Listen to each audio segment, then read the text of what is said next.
Amado y buen Padre Celestial, te honramos y te agradecemos por este tiempo especial, el privilegio y la oportunidad de poder buscar de tu presencia, tener este tiempo para conectarnos contigo, tener la oportunidad de buscar de ti, amarte a ti sobre todas las cosas, de honrarte, mi Padre, y decir gracias. Gracias por este lindo tiempo de aprendizaje, de estudio, de conocimiento, de vivencia en tu palabra. Señor, transfórmanos, renuévanos y que este tiempo sea de edificación para nuestras almas y un tiempo para buscar de ti. Te honramos y te agradecemos en tu nombre, Papá Dios. Amén y amén. Bienvenidos, bienvenidas a cada uno de ustedes. Gracias por acompañarnos y estar en este tiempo de búsqueda de nuestro Dios. Vamos a abrir nuestras Biblias en el libro de Levítico. Libro de Levítico. Si podemos, pueden encender sus cámaras, si es que no están muy ocupaditos. Sería lindo para compartir y por lo menos pensar que no estoy hablándole al viento, sino por lo menos ahí vernos los rostros y las expresiones. Mi querida Pame, ahí está mi querido hermano Vladimir, Dios le bendiga. La Pame, mi hermana María Valle desde Milano, Italia. También nos acompaña. Qué lindo verles ahí. Ok, ahora sí no me siento tan solo. Bueno, capítulo 7 nos tocaba hoy día, ¿verdad? O no, el capítulo 8 nos tocaba ya, ¿sí? El capítulo 8. Ahí es donde nos toca el día de hoy, donde vamos a estar analizando, trabajando, disfrutando de lo que hace referencia al contexto de el libro de Levítico. Y aquí tenemos para mostrarles algunos detalles muy interesantes que se presentan en el capítulo 8 del libro de Levítico. Y aquí estamos, aquí les presento. Esta es la segunda sección ya. Ya hemos pasado del 1 al 7 la primera sección. Ahorita ingresamos a la segunda sección que tiene que ver netamente con el texto sagrado y vamos a enfocarnos netamente al sacerdocio, ¿sí? Es lo que vamos a estar analizando, vamos a estar viendo, vamos a estar explicando acerca de qué es un sacerdote y cuál es el significado sacerdotal y por qué en el libro de Levítico se enfoca bastante acerca de el sacerdocio. Previo a ello, hago la consulta y me gustaría escucharles. ¿Qué es para usted un sacerdote? ¿Qué ha escuchado? ¿Cuál es su concepción de sacerdote? ¿Qué es un o quién es un sacerdote?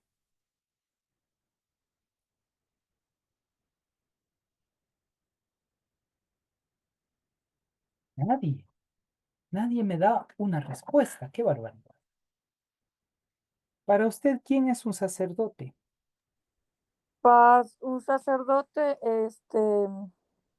bueno, depende en la línea en la que esté, ¿no? Yo pienso que en la línea católica en la que yo estudié, un sacerdote es una persona que primero estuvo en celibato, segundo estudió para seguirle a Cristo, tercero, este, tiene una conexión directa con el Señor, podríamos decir así, y dentro de lo que yo pienso como quien realmente es un sacerdote, una persona que le puede aconsejar en momentos muy difíciles de su vida, en donde es muy parcial, un apoyo para alguien más, eh, también es una persona que se prepara o sea, casi al nivel de un pastor que podría dar la palabra del Señor en un altar, digamos así, en la iglesia, en la misa, ¿no? Y bueno, yo en lo personal, yo sí o sea, yo sí tengo muchas personas y muchos amigos que son sacerdotes y en los cuales sí me han ayudado mucho también, pero de ahí, o sea, les falta mucho lo que es la intimidad y la comunión con el Señor directamente, porque solo es, pienso, dogma y doctrina nada más. Ok, Pero eso es lo que realmente yo pensaría. Pero de ahí, una persona que sí le puede ayudar a alguien más, más que todo en la religión católica, un sacerdote es eso. ok, De ahí gracias, mi querida Ruth. tengo otro concepto de sacerdote que en la Biblia está escrito que el sacerdote es el, o sea, el máximo, ¿cómo sería? El máximo, el más jerárquico de los Máxima autoridad. la máxima autoridad, exactamente, de los judíos en ese tiempo. Y ahora, como sacerdote dentro de mi casa, de mi familia, sería mi esposo, ¿no? O sea, eso es lo que yo puedo decir, porque él es el que toma las riendas de esta casa y él es la persona en la que Dios descansaría en su cabeza y él sería la responsabilidad, la que lleva la responsabilidad tanto de su esposa y de sus hijos, ¿no? Eso es lo que Ok, yo pienso. listo, mi querida Ruth, muchas gracias por tu participación. Muy bien, vamos a ver. Mi querida Pame, luego mi hermana Sonia y me aparece Redmi 896. Ok, mi querida Pame. Eh, Pienso yo que sacerdote o sacerdocio es la cabeza o la guía espiritual. Ok, muchas gracias, mi querida Pame. Mi hermana Sonia, Hola, pastor, buenas noches. buenas noches. Pues yo también considero que sacerdote es aquella persona a la que se ha investido de una autoridad específica y que tiene como papel fundamental el poder ser guía, el poder ser maestro, el que debe manifestar, digamos, todas las líneas, los lineamientos que debe tener en una comunidad para que sean seguidos por los que están detrás de él. Entonces, en ese orden, pues, sacerdote es el que está al frente de una comunidad religiosa. Sacerdote, como lo decía la hermana Ruth, es la cabeza de la familia, pero es investido con autoridad para ser guía, básicamente sería lo que considero como sacerdocio o Ok, sacerdote. muy bien, mi hermana Sonia, muchísimas gracias. Gracias. Mi querida Isabel, ahí vi que está Redmi Sí. Buenas 896. noches, sí, para mí también. Buenas noches con todos. Sacerdocio justamente es la conexión de Dios con los hombres que cumplen funciones propias espirituales, religiosas, las personas que orientan aquí en la tierra en todo lo que corresponde al ámbito. En el caso también, no sé si estoy equivocada, pero en el caso de no tener el hecho de un hombre en casa, la mujer se convierte en sacerdotisa. Si estoy equivocada, voy a aprender. En este caso, igual la persona que orienta, dirige los caminos a Dios. Amén, amén, así es, así es. Muchas gracias, mi querida Isabel. Y así es, ustedes, cada uno ha establecido o ha planteado una perspectiva acerca del significado o lo que llega a ser un sacerdote. Cuando nosotros hacemos el análisis propiamente del texto sagrado, y aquí vamos a ver, vamos a mi pizarrón, compartir, ábrete pizarrón. Ok, aquí estamos, ya, se abrió mi pizarrón. Algo que debemos nosotros comprender que cuando se habla de sacerdote o en el sacerdocio, el término es Cohen, ¿sí? Cohen. Esto de aquí obviamente se tradujo como sacerdote. Sin embargo, hay algo muy interesante. Cohen como tal va más allá de un sentido sacerdotal, a lo que nosotros llamamos sacerdote, ¿no? El Cohen propiamente, si nosotros revisamos en el hebreo antiguo, el uso de este término, el uso de este término era netamente para aquellos que empezaban a ganarse por su estilo de vida y comportamiento la autoridad en el pueblo. No era algo impuesto, ojo, tampoco era algo que yo elijo ser. Es algo que los demás ven en mí y empiezan a confiar por esa causa. Esto rompe el paradigma común en el cual dice, es que yo voy a ser el sacerdote. Y ahí viene esa parte, momentito. No es que tú seas sacerdote, es que Dios te escogió para sacerdocio. No sé si me captan la diferencia. Una cosa es que yo decido ser sacerdote y otra cosa es que Dios, a través del pueblo, me va mostrando que yo tomo la línea, la directriz, la autoridad para ser sacerdote.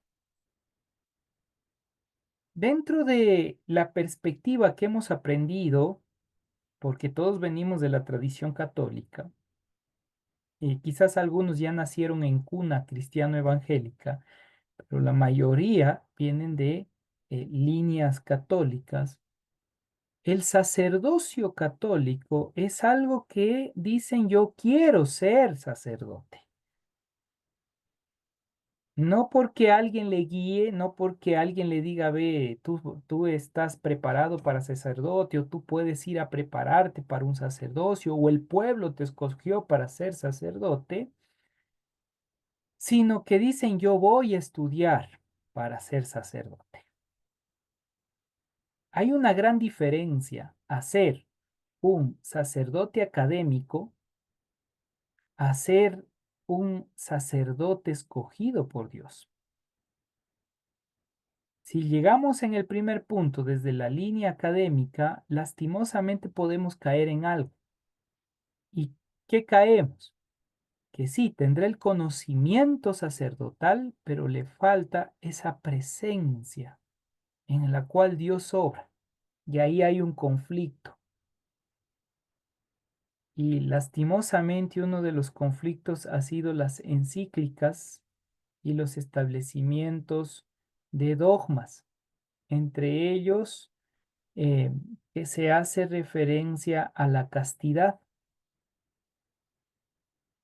Se establece como yo soy sacerdote porque eh, elegí no tener intimidad y ser pulcro y sacro, y lastimosamente tal situación no se da en el devenir del tiempo. ¿Por qué? Porque es algo que ellos impusieron. Ellos dijeron, yo voy a hacerlo. Yo creo que lo voy a lograr. Pero como no hay un llamado directo de Papá Dios, entonces se rompe esto. ¿Me explico? Una vez que entendemos esta parte y entendemos que el sacerdocio es algo que Dios ha otorgado, y a veces ni siquiera el sacerdocio es algo que yo escojo, es algo que Dios me va a ir poniendo en el camino. Es lo que debemos entender, especialmente los hombres que estamos presentes, que nosotros vamos a ser cabeza de hogar. Y ese sacerdocio como cabeza de hogar es establecido por Dios. Oiga, y eso es una bendición. Es especial, es único, es exclusivo, dado por Dios para las personas, en este caso los hombres. Usted no escogió ser sacerdote. Nació hombre, sí, pero le tocó en el devenir del tiempo, el momento que formó la familia, tomar la directriz, las riendas, la dirección de su hogar, llegando a ser Cohen, alguien que está al frente, que pone la cara. Pero ¿qué sucede cuando no pone la cara el hombre? Cambian los roles. Veamos Oseas. Abran Oseas. Por hoy estamos hablando del sacerdocio que aparece o se va a trabajar 8, 9 y 10 de Levítico. Pero el libro de Oseas, en el capítulo 4, verso 6, si la mente no me falla, Oseas 4, 6.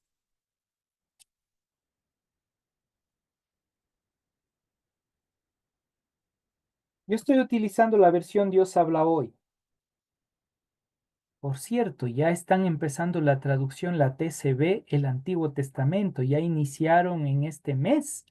Inició la traducción del Antiguo Testamento en la TCB. Buenas noticias. Ok, volvamos al punto. Dice el verso 6, mi pueblo no tiene conocimiento, por eso ha sido destruido. O como diría versión Reina Valera, por falta de conocimiento pereció el pueblo. Y a ti, sacerdote, que rechazas el conocimiento, yo te rechazo de mi sacerdocio. Así dice esta versión. Ojo, escuche cómo dice esta versión. A ti, sacerdote, pilas, jefes de hogar, cabezas. A ti, sacerdote, que rechazaste el conocimiento, es decir, la intimidad con Dios, la relación profunda, que aparece el término da'at en hebreo, que significa llegar a una conexión tan especial con Dios, entendiendo lo que tengo que realizar y hacer. A ti, que no quisiste aceptar eso, dice el texto, te quitaré o te sacaré de mi sacerdocio. ¿Quién cree que va a cumplir el rol? La mujer. Y no porque estoy diciendo, es que la mujer no puede hacerlo. Sí, la mujer puede hacerlo. Pero si hablamos en contextos bíblicos, directamente el cabeza de hogar o sacerdote es el marido. ¿Ya? Pero cuando el marido no quiere tomar su responsabilidad, el que va a tomar las riendas, la directriz del proceso sacerdotal es la mujer. Y ahí está la sacerdotisa. Así que mi querida Isabel, no te equivocaste. Está ahí presente. Ahora, si el hombre no está presente, o sea, llegó, estuvo y después dijo, me divorcio, me voy, y la mujer continuó, a ella le fue impuesto, no porque quiera, no porque alguien le obligó, o no porque ella quiso y dijo, yo anhelo esto, no. Es porque necesita tener una directriz, una rienda, el hogar. Ella llega a ser sacerdotisa de su casa. En mi caso, si yo llegara a morir y mi esposa no se casa con otra persona, ella es sacerdotisa del hogar, porque ella toma las riendas de su casa. Y eso sucede en múltiples casos.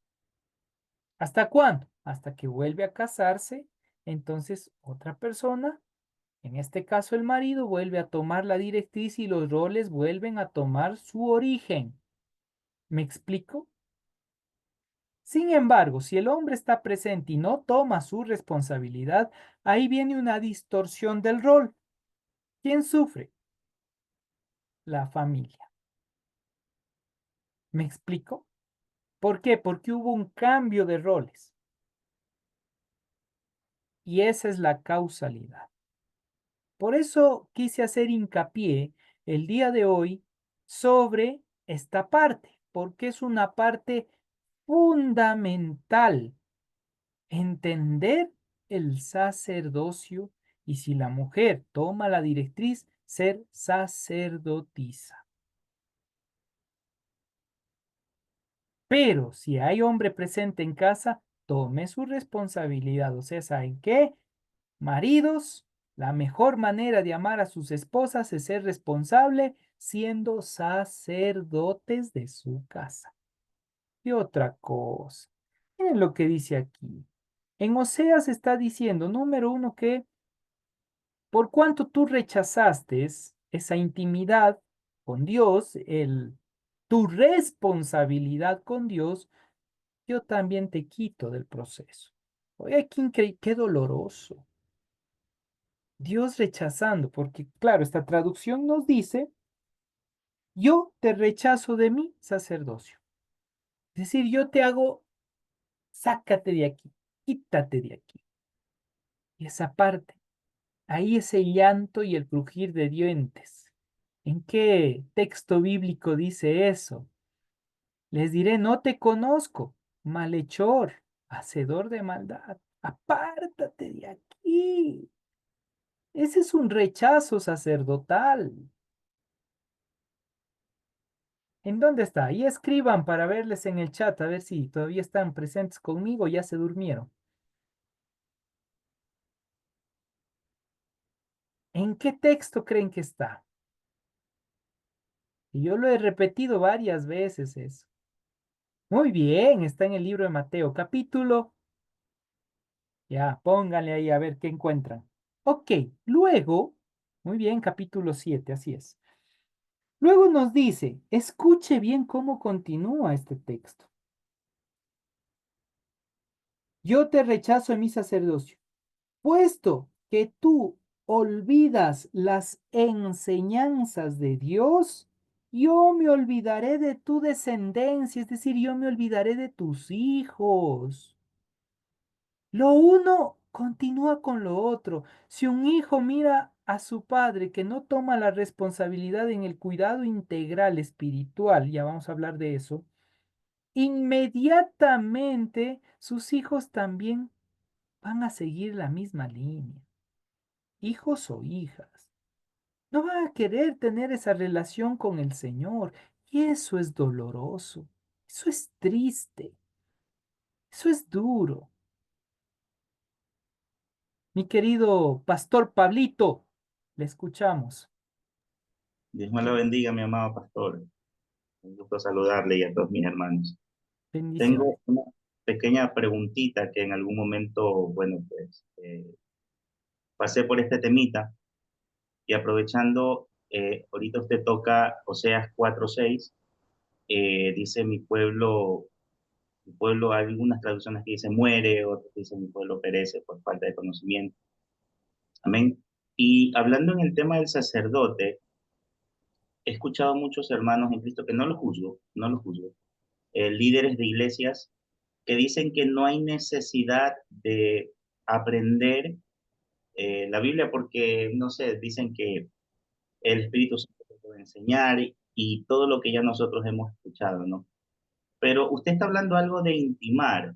En clases pasadas, yo recuerdo claramente, como lo acaba de mencionar, el término aparece da'at, que significa conocimiento, pero recuerdo que en una clase usted dijo que ese término viene de una raíz más antigua llamada yadá, y esa aparece incluso en el libro de Génesis, si más no me equivoco, que usted mencionó, y Ujú. conoció a su mujer. Entonces, ahí hablamos de una intimidad. Entonces, ahí como que un poquito, una chispita salió de mi cerebro.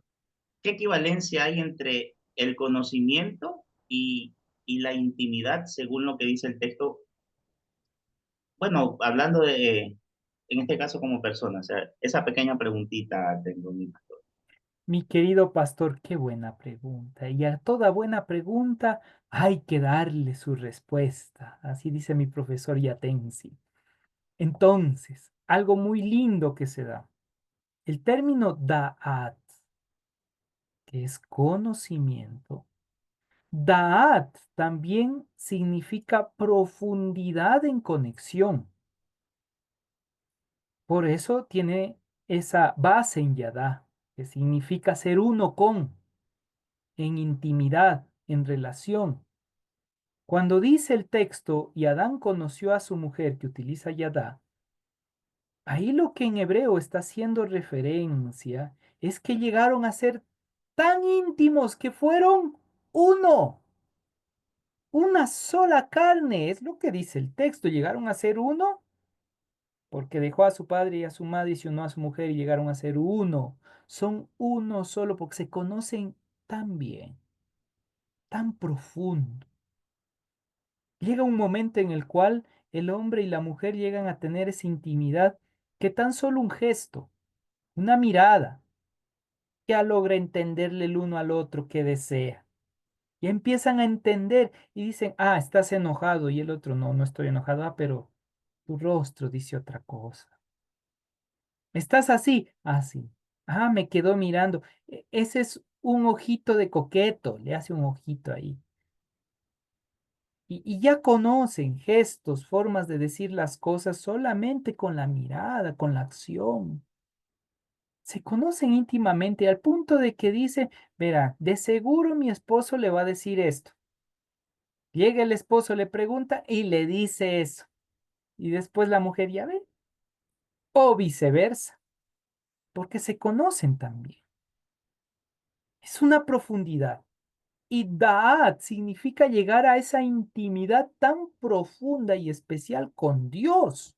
No es un conocimiento único y exclusivo de la gnosis, del conocer por conocer, sino es un conocimiento de intimidad profunda, especial. Y ahí viene algo lindo.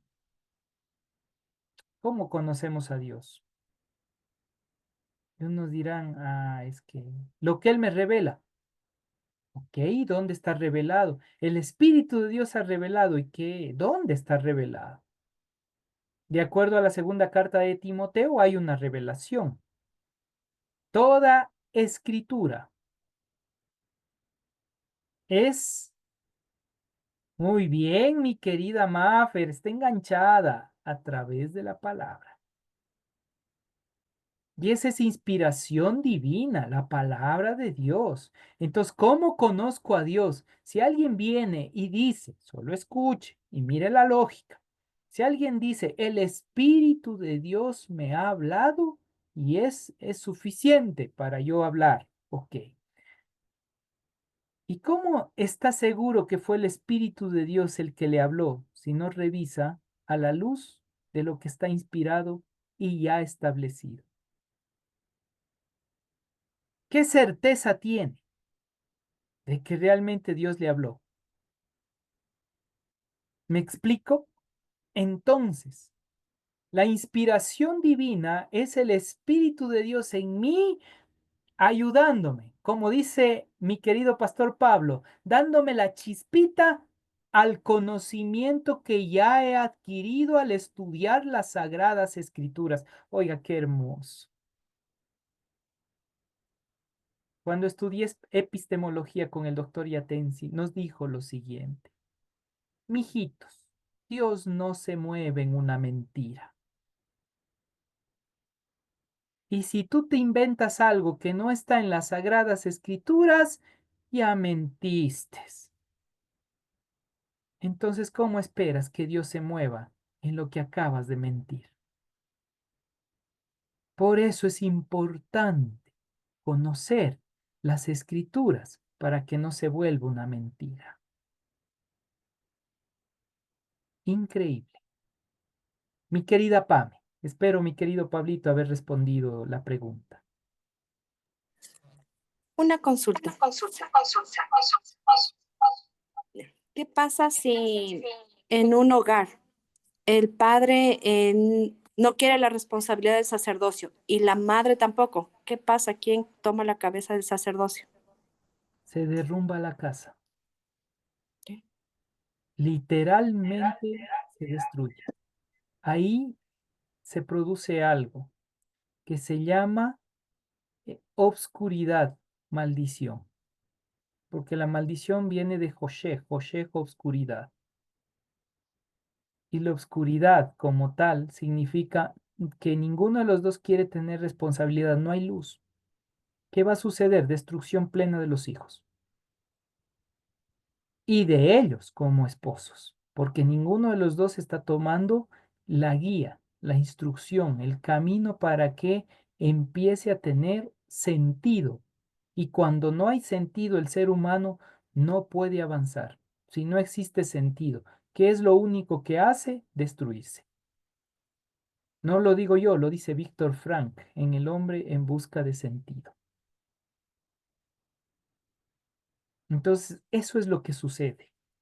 De entrada, cuando no está ni papá ni mamá, viene la destrucción. Oiga, y sucede algo interesante. Si tienen un hijo mayor, a veces el hijo toma la directriz, pero ¿saben lo que va a pasar? Le dieron una responsabilidad a ese muchacho que después lo va a pagar caro. ¿Y cómo es que va a pagar caro? Porque más adelante él va a volver a hacer lo mismo. Sí, en ese momento tomó la directriz, pero después, como se dice coloquialmente, se va a quemar. Y después va a decir, ah, no tuve adolescencia, no tuve juventud. Ahí queda. Y también destruye su hogar. Consecuencias. Causa, consecuencia. Espero haber respondido esa pregunta, mi querida Pam. Mi hermana Son. Pastor, discúlpeme porque voy a llevar la pregunta como al plano personal. Y es la siguiente. En la Iglesia Católica, en mi caso, cuando contraje matrimonio, pues la verdad es que lo que llaman curso prematrimonial, mm, visto hoy, pues deja mucho que desear. Una de mis preguntas es si ese punto que estamos hablando hoy dentro de la iglesia cristiana es algo que haya tomado relevancia y algo que se sienta la necesidad realmente de instruir a quienes van a contraer matrimonio en ese sentido. Esa sería la primera pregunta. Y la segunda es, digamos, como lo acabo de mencionar, pues vengo de una familia católica donde infortunadamente tengo que reconocer que mi padre no fue, no es aún ese sacerdote en el ámbito como lo está enfocando el pastor esta noche. Pero personalmente siento que Dios me ha dado la oportunidad a mí, porque no es el caso de mis hermanos, de mantenerme como al otro lado de esa destrucción o lo que dice al terminar el verso 6 que se ha olvidado también de sus hijos. O sea, que Dios se olvidará de sus hijos. Entonces, ¿por qué no se da cómo operan las cosas ahí? No sé si soy clara en la inquietud. Muy clara en ese aspecto. Vamos con la última parte. El momento que usted tiene una relación con Dios, rompe el ciclo. Se acaba la maldición. Se acaba la oscuridad. Usted aceptó a Cristo inmediatamente. Ahora, si usted tiene a su pareja, empieza a guiarle a su pareja, a su esposo, a que tenga un encuentro con Dios. Si no tiene, Cristo viene a ser su cabeza. Y en ese ámbito empieza un proceso transformacional. Y cuando empieza ese proceso transformacional restaurador, transformador en su vida, ahí es donde usted puede percibir estos detalles. ¿Sí?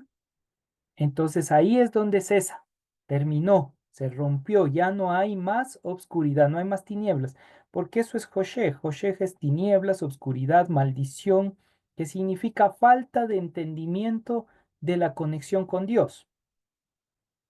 Eso es lo que se ha traducido como maldición. ¿Y qué es una maldición generacional? Que la falta de luz, falta de conexión con Dios se transmite a mis hijos y mis hijos no quieren conectarse con Dios. Y así continúa el proceso hasta la destrucción completa. Pero cuando hay uno empieza a hacer luz, rompe la maldición. Y hasta ahí llegó esa maldición.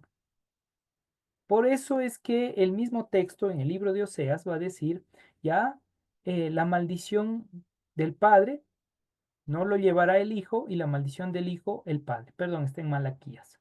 Entonces a eso hace referencia. ¿Sí? Eso en el primer aspecto. Yendo, bueno, a la segunda pregunta, yendo a la primera pregunta, em, ¿cómo era que dijo? Se me fue. Estaba en mi cerebro.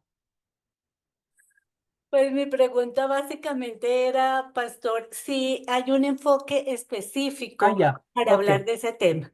Sí, muchas gracias. En cuanto a esto, no podría yo afirmarle en otras iglesias.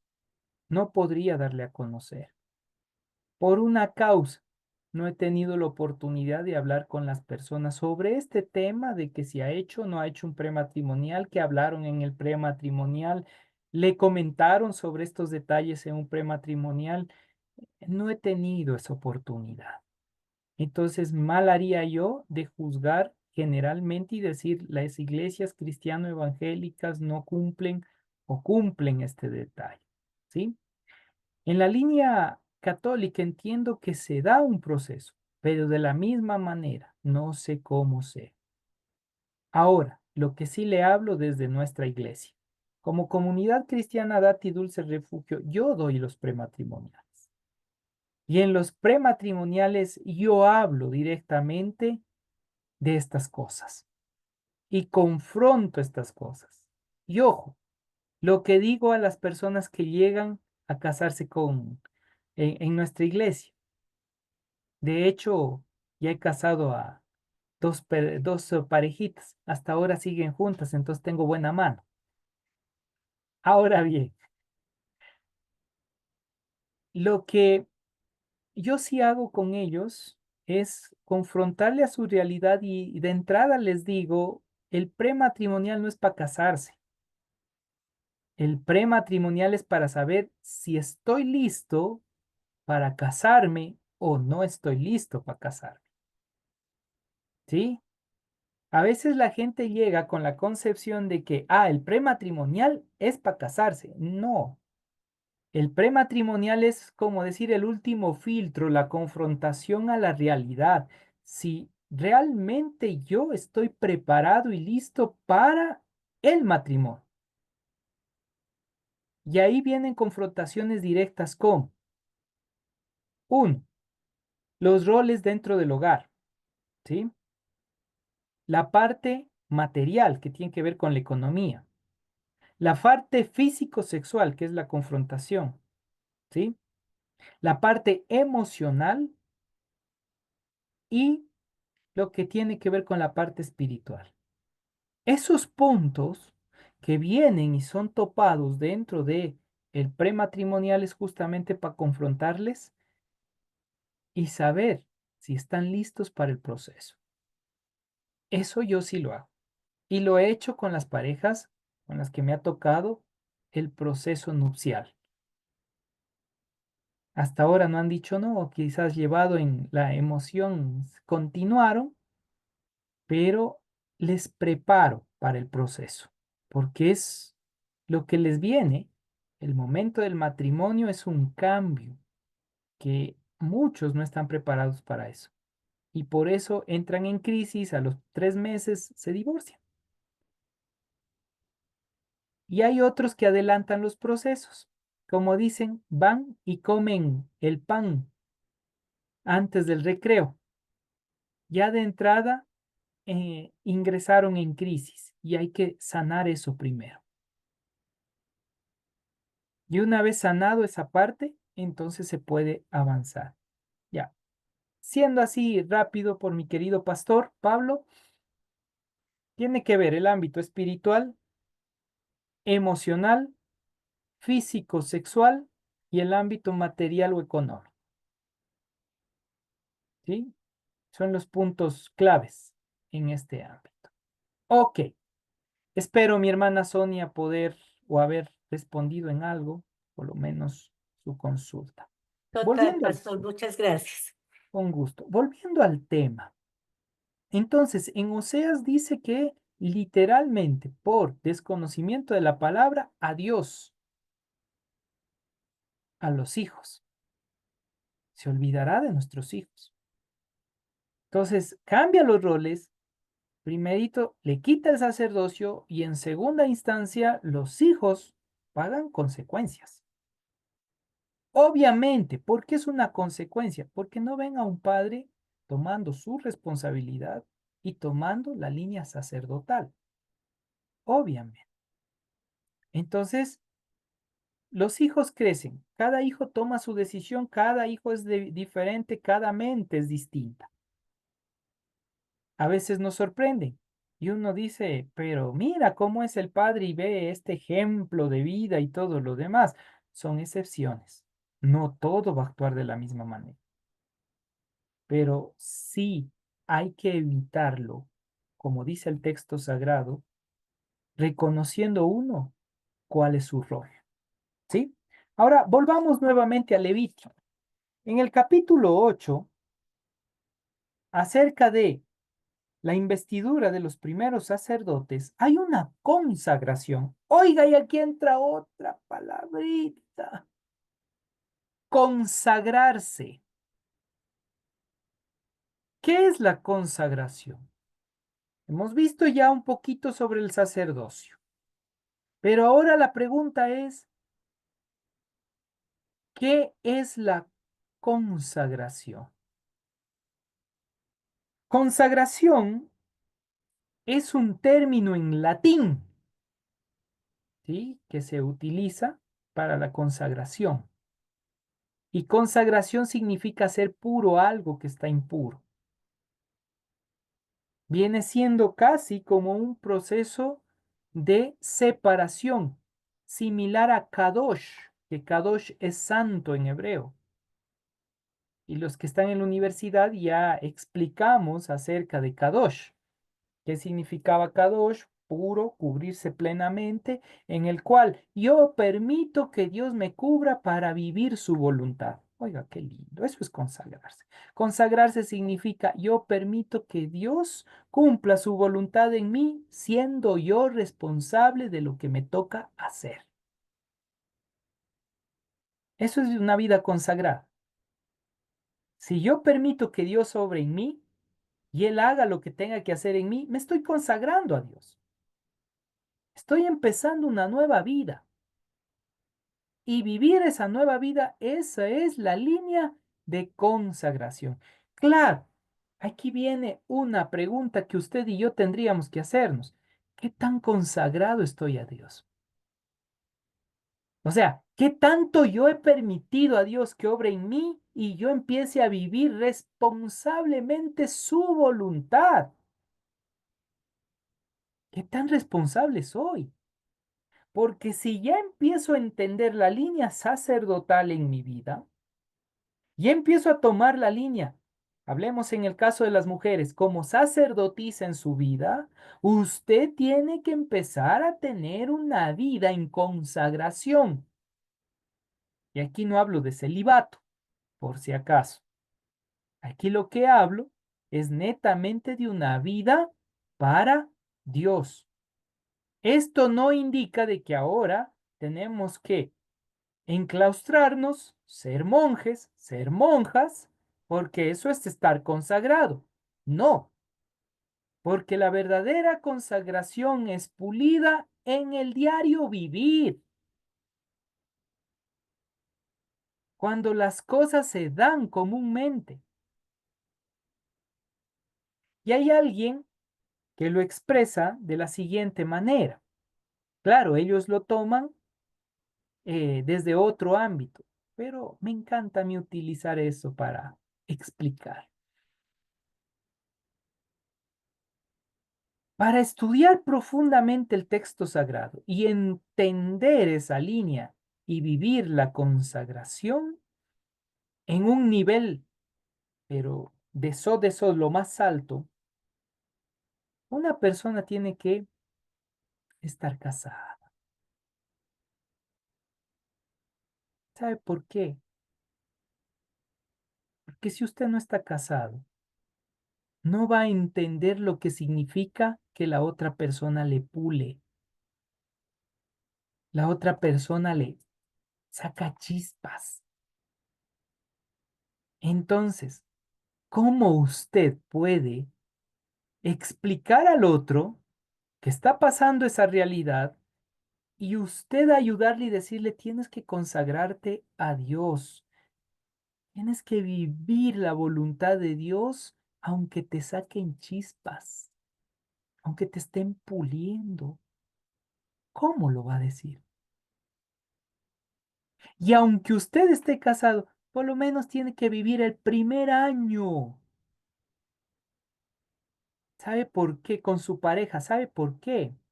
Porque en ese primer año que usted viva con su esposa, esa convivencia de relación íntima, física, emocional, espiritual y sexual, oiga, va a ser la plenitud y ustedes van a entender la conexión más plena con Dios. Porque solo mire de los dos lados. Uno, le están puliendo porque es una ayuda en contra. Los que estuvimos los días viernes cada 15 que estamos estudiando sobre las parejas, oiga, qué lindo. ¿Sí? Seret Kenedó, esa unión plena, pero para pulirme. Y cuando usted está siendo pulido, le toca a usted ser humilde, reconocer la dureza del corazón, conectarse con Dios para disfrutar en su hogar. Y ya ese acto de conectarse con Dios para disfrutar con su esposa o su familia, inmediatamente, ¿qué hizo? Que usted tenga un encuentro mucho más profundo con Dios, una vivencia sacerdotal consagrada. Oiga, qué hermoso. Y más cuando llegan los hijos. Varones, padres presentes. Llega un hijo, desaparecemos de la historia. ¿Por qué? Porque nosotros empezamos a dar nuestra vida por un hijo. Los que no han podido tener hijos por alguna circunstancia, Dios va a poner en su camino una persona que ustedes van a empezar a dar su vida para instruirle, guiarle, aunque no sean los padres, pero ustedes pueden ser los compañeros que le dan ese seguimiento para restaurar un alma que probablemente estuvo perdida o destruida. Dios tiene planes increíbles, pero ¿cuándo? Cuando usted se consagra. Sin consagración, usted va a mirar la vida cristiano-evangélica solamente a blanco y negro. Como yo, que soy medio daltónico. Solo diferencio uno que otro color. Pero cuando usted se consagra delante del Señor, va a ver la vida cristiano-evangélica a colores. Es hermosa. Jesús se consagró al 100%, sí, pero Jesús tenía un propósito, aunque no estaba casado. Le hicieron la pregunta a un erudito sobre ese tema. Le preguntaron, ¿Jesús estaba casado o no? Porque aparecieron las tablillas de hierro, que se llaman.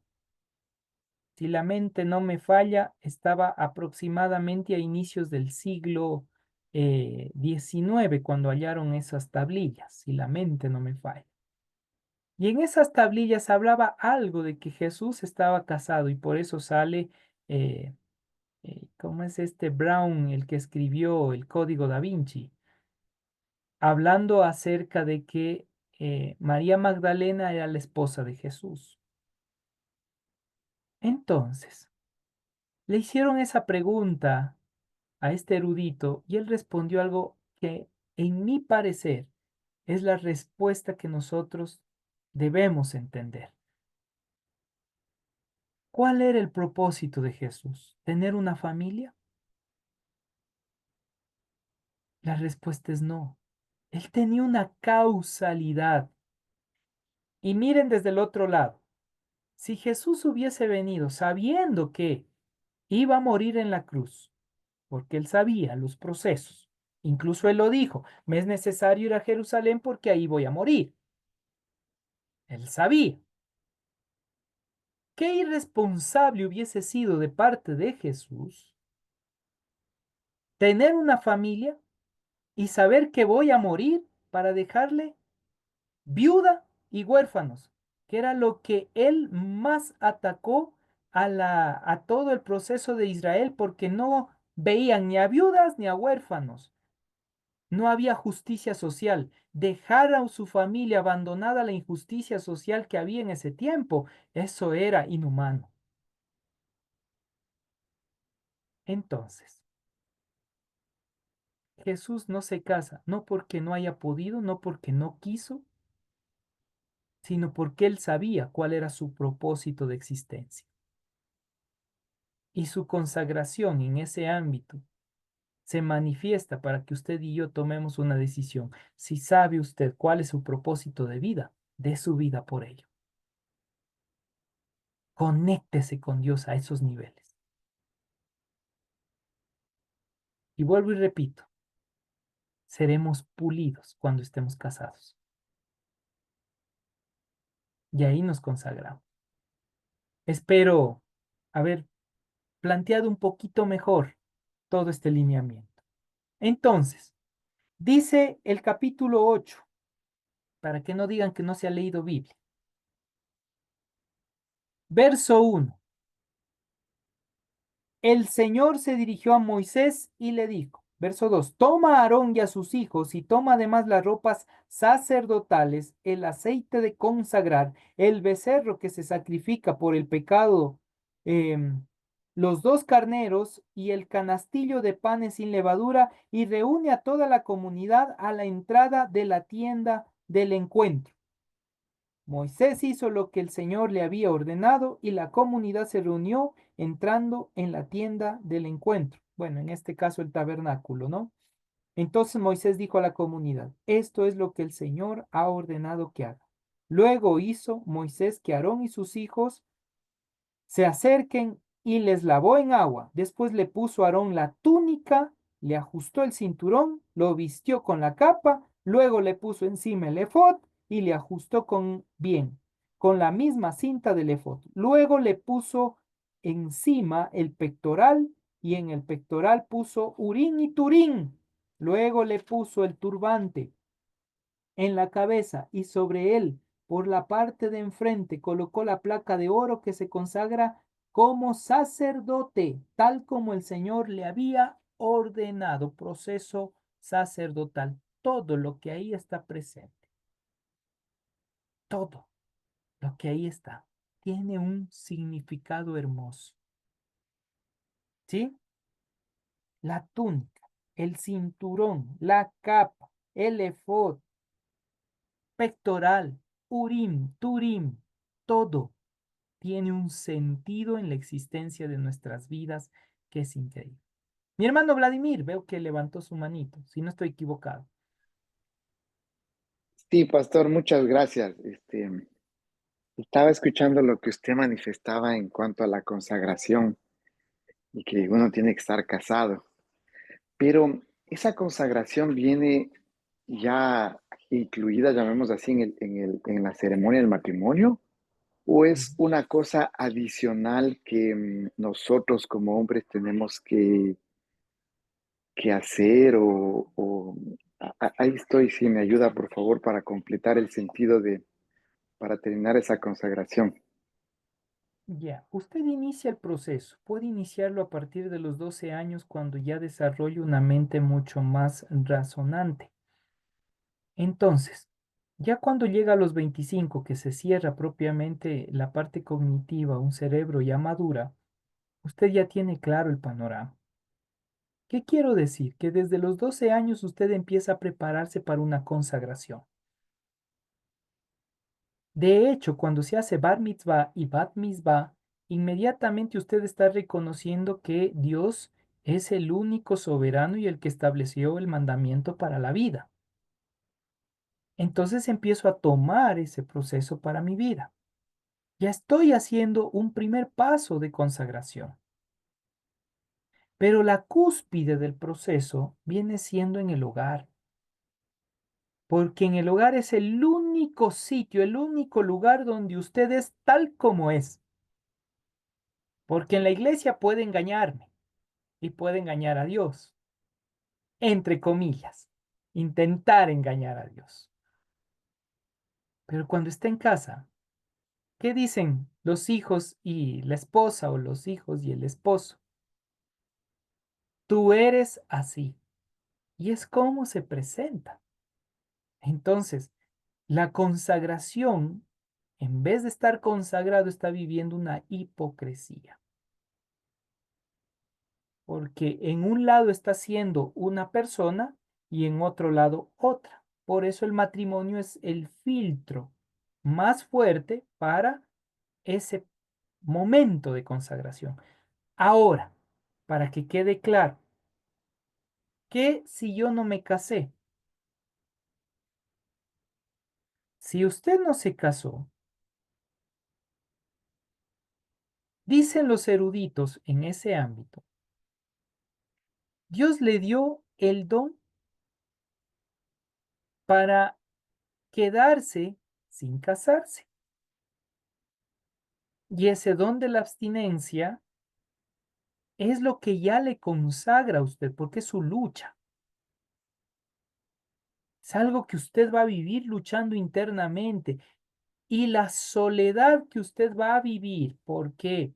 Porque una persona que no tiene, en este caso, familia, ni esposa, ni o esposo, empieza a vivir un proceso de soledad. Ese proceso de soledad es el pulimiento para esa persona, porque va a seguir sus años y sigue sus años y va a llegar un momento en el cual esa persona literalmente va a sentir el peso de los años. Pero como consagró su vida, Dios va a compensar el seguimiento con otros, sea sobrinos, sea familiares o gente que ni siquiera es consanguínea, pero llegó a tener, como decir, esa relación aún más que hijo. Y llega ese proceso, pero fue pulido, fue consagrado en el proceso. Entonces hablamos que la consagración viene por un proceso de pulimiento constante, sí. O sea, Dios me va puliendo y yo más me conecto con Dios, más problemas viene, más me conecto con Dios. Eso es consagrarse. Pero cuando yo evito, y hay gente que va a evitar el matrimonio, solo uniditos nomás. Oiga, usted ya rompió el proceso natural de consagración. Porque dijo uniditos nomás, juntitos nomás, no hay problema, no hagamos nada más. Ya rompió el proceso natural. Espero en algo haberme explicado para responder su pregunta, mi hermano Vladimir. Mi querido Dieguito Sí, pastor, gracias. o Angie. Angie. Buenas noches con todos.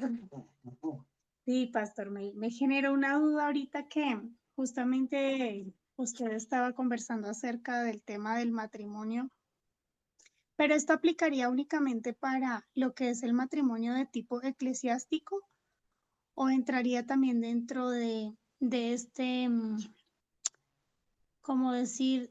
O sea, si tiene el mismo fin, no sé si me cabe aquí esto, ¿no? Si tiene el mismo fin el tema Matrimonio civil. el matrimonio civil, Ya, entra dentro de este proceso de consagración. sí. Es que dentro de nuestra cultura hay dos lineamientos que están claramente establecidos. El matrimonio civil, que es para resguardar, es como lo que el Estado ha creado o ha establecido para el cuidado de la familia. Algo muy importante, ¿sí? Y adjunto a esto, el matrimonio eclesiástico, que tiene que ver con la bendición para su sacerdocio. Entonces van de la mano, van juntos. En el caso de Israel y en el caso bíblico, en la antigüedad, no habían dos tipos de matrimonio. No había el civil ni el eclesiástico por separado. Había un solo proceso en el cual el hombre iba y entregaba la dote, la mujer aceptaba, esa noche se casaba. ¿Qué quiero decir? Que había bendición, había fiesta, sí. En este caso, el jeque del grupo, el jefe del grupo, les unía en sacrosanto matrimonio. Entonces había una bendición y eso era considerado socialmente la responsabilidad. No había necesidad de una firma para un Estado que defienda a la familia. ¿Por qué? Porque se suponía que el hombre era tan responsable para cumplir su proceso y la mujer igual era tan responsable para cumplir su proceso. No había necesidad de un pacto civil. ¿Ya? Era todo un combo. Pero con el devenir del tiempo y todo lo demás, se rompió esas directrices. Y lastimosamente, ahora mucha gente dice civil nomás, perdiéndose la esencia y la importancia de lo que hemos venido hablando todo este tiempo acerca del matrimonio eclesiástico. Bueno, el tiempo ha volado y ha sido las 9:07. Y yo aquí hablando de matrimonios. Bueno, la vida es hermosa, familia. Es bien bonita. Por favor, abran la cámara porque voy para la foto, para el registro de los que están dentro de el liderazgo de la iglesia. Muchas gracias. Ahí todos guapos, abran su cámara. Oiga, qué lindo se ven algunos ya medio dormidos, pero ahí están. Muy bien, qué bien. Abran sus cámaras. Solo por esta ocasión nadie les va a decir bu. Ok, ahí estamos. El primer grupo, por favor, no cerrarán sus cámaras, si no, esto cambia. Vamos con el segundo grupo. Lindo el grupo. Mi querido Neisser, qué lindo verle ahí. Isabel y Santi, Dios les bendiga. Qué lindos, ve. Guapos se les ve. Ahí están cada uno de ustedes. Mi hermana Estela también está. Dios le bendiga. Ok, listo. Entonces, familia. Con todo lo que hemos hablado, todo lo que hemos dicho, solo un detalle para cerrar. Su consagración empieza hoy, pero será pulida y perfeccionada. Unos en el matrimonio, otros en circunstancias complejas y algún otros en enfermedades muy fuertes. Pero su decisión de vivir una vida consagrada va a ser la mejor decisión de su vida. Luego de la salvación en Cristo Jesús. Usted es salvo en el Mesías, en Yeshua HaMashiach, Melech Israel. Usted es salvo. Pero ahora consagre su vida, su vivencia con el Señor. Lo demás vendrá por añadidura. Vamos a orar. Vamos a agradecerle a Papá Dios porque esto es lindo. Oiga, esto es el libro de Levítico. Ir entendiendo estos detalles, ir comprendiendo y profundizando en lo que Dios tiene preparado para nuestras vidas. Y hoy voy a darle el privilegio a mi querido hermano Vladimir. Cerremos este tiempo en oración.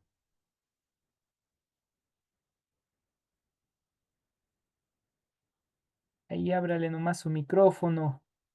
Sí, muchas gracias, pastor, por este Amén. honor tan grande de dirigirme a todos.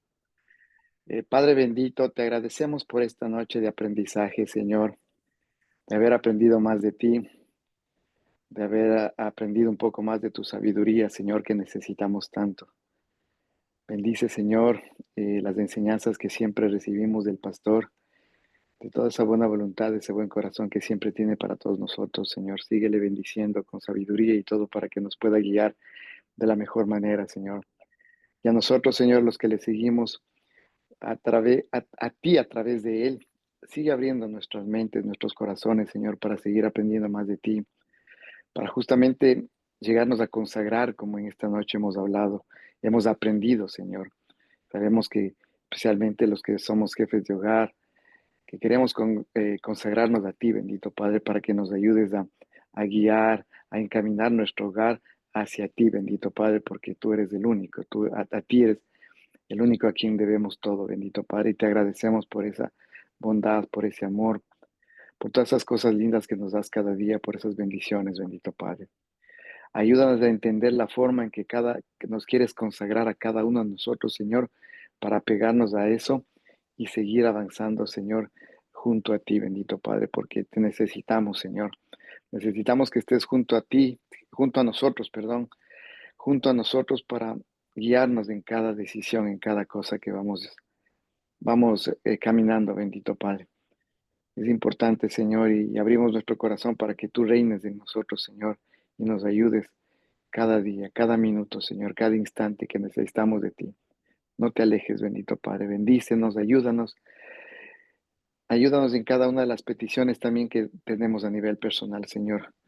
Tú sabes más que nadie lo que cada uno de nosotros necesitamos, bendito Padre. Ayúdanos, Señor, a entender por qué cada cosa pasa, bendito Padre. Te agradecemos por esta noche, Señor, de bendición, de sabiduría. Gracias, Señor, y que nos dispongamos a descansar, Señor, y que nos permitas tener una noche descansada y que mañana un nuevo día se amanezca. Gracias en tu gracia, bendito Padre. Gracias, Señor, en el nombre de Jesucristo, Señor. Amén. Amén y amén. Muchísimas gracias a cada uno de ustedes. em, que el Señor sea guardando y protegiendo sus vidas en todo tiempo, en todo momento. E inviten a otros, oiga, que otros también disfruten lo que aquí estamos también disfrutando. No hay problema. Para los miércoles, bienvenido Raimundo y todo el mundo, Ernesto y todo el resto. Sean cordialmente bienvenidos, ¿sí? Así que vengan, disfrutemos, compartamos.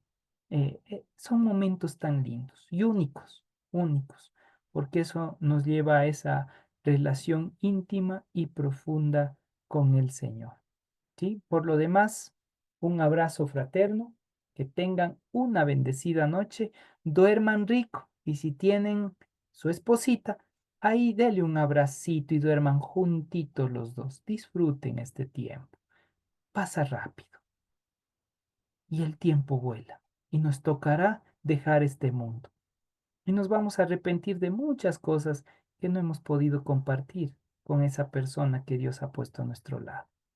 Así que disfruten al máximo. Lo demás llega por añadidura.